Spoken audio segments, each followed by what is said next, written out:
Hey, it's Rob. We're back at the 32nd annual North Coast Subaru Mighty Hamptons Triathlon. We're here with 16-year-old Tiger Britt. Tiger, how are you, man? How's everything? I'm good. How are you? Excellent, excellent. So what brings you here today? Well, I'm here to compete in the triathlon. I was very interested. I signed up in December. I found out about this through last year. My cross-country team and we were manning one of the water stations at the running stations. I saw the runners go by, and it looked like a lot of fun. So I wanted to do it for myself. So today I'm here today to compete. Now, how did you train for this? Well, I had never really, as a runner and a cross-country team, I am very familiar with running competitively. But for swimming and biking, I've never really done that at a competitive level. I've really only done that recreationally and casually. So in order to do that, I made sure to obviously I had to get a competitive bike, and I had to start swimming in the ocean, as I'd never done. I'd always swam in a pool before.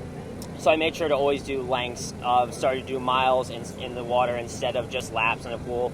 And for biking, I just started to go longer and longer distances until I got used to pedaling for 1.5 hours to 2 hours. So I just had to make sure to adjust my body to the biking and the swimming. But the running I saw is no problem. So. Okay, excellent.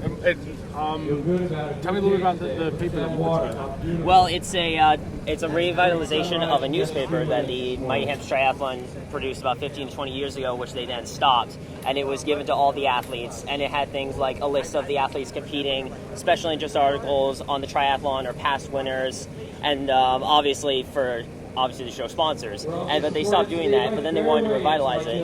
And then but they wanted to bring a high school student in to be the editor of the process. So I was lucky enough to hear about the project at Pearson High School, and I gained immediate interest in it. And after that, I started working with people at Event Power, and I started working with local businesses who were interested in sponsoring it, and we were able to bring it all together. Excellent. Excellent. Is that something you're looking to do in journalism? Or? Journalism isn't my main interest, but it's definitely been a huge interest of mine. I've always been in the journalist classes in middle school and high school. I was always interested in being part of the newspaper, so it's definitely a major interest of mine. Okay.